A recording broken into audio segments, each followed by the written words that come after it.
Right Honorable Winston Peters, thank you very much for joining us at the Institute for Cultural Diplomacy and also for your keynote speech. We would like to ask you several questions and to hear your thoughts and opinions on some complex issues. During your time as a Minister of Foreign Affairs, how did you use cultural diplomacy in order to bolster cross-continental relations? I think, like business or like education or science, in diplomacy you need to know as much as you possibly can learn about the person you're speaking to. That is, you're trying to establish a connection of understanding as quick as possible because everybody's very busy.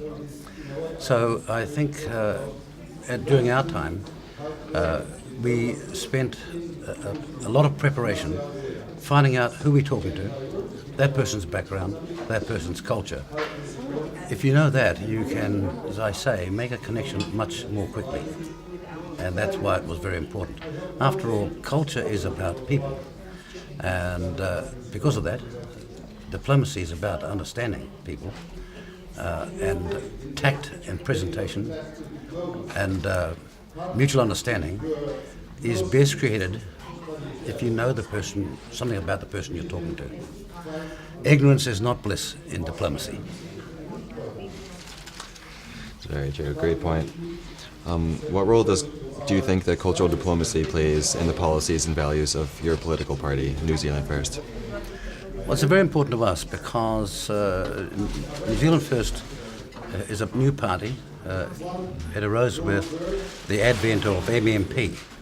MMP is the German system of democracy, which we adopted in 1993. Cultural diplomacy is important because when you're talking to different people, if you don't understand them or how they think, how are you going to get your message away? You've got to establish a connection, as I said before, and you've got to make sure that what you're saying is relevant to their thinking. So it's a lot of there's a lot of science to it. Right, absolutely. Over the last century, how have the diplomatic strategies of New Zealand evolved? For a long time, we were part of the British Empire, which became the Commonwealth.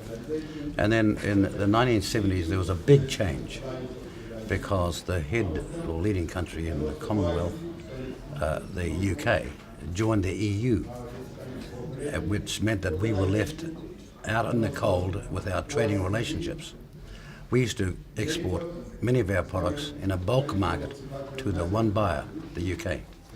Now we had to face the rest of the world and sell our products.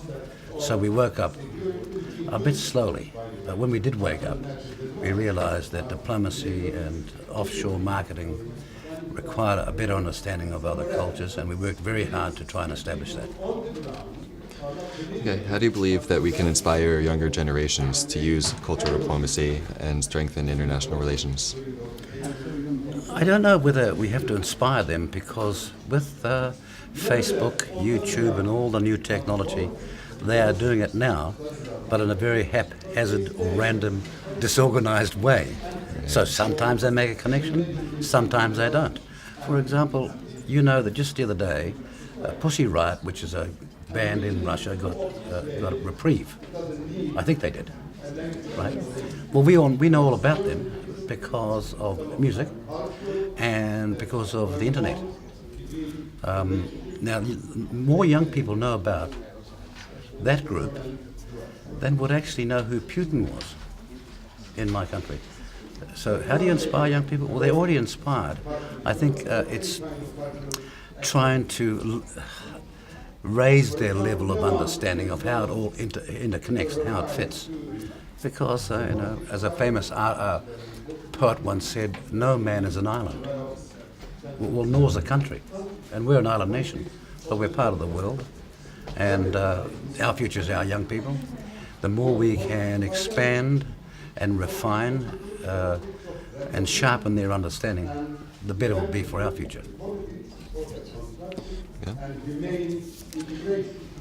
What are your hopes, but also fears, regarding New Zealand's future transnational relations? Well, my hope is that back home we don't forget that we used to be one of the world's leading economies. That is for a small population. We're 4.2 million people. We're a small population, but we had enormous economic and social success, almost unparalleled. My hope is that in the future we can, regain that level of performance and understanding, but also in a way where we are culturally sensitive. Now, a lot of us are, because we live in the Pacific.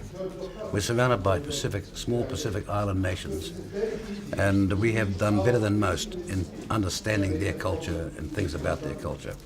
That understanding gives us a better ability when we are in the bigger world stage. For example, we were peacekeepers in Afghanistan, and for the 10 years we were there, we did extraordinarily well because of our cultural background in New Zealand. We learned how to get on with people, to understand the small things. That is, not to be too pushy, too aggressive. Go about things quietly. That's been a big success story for us in international circumstances. It's great to hear. Well, thank you very much for your time and your answers. It's been an honor and a privilege to have you here today.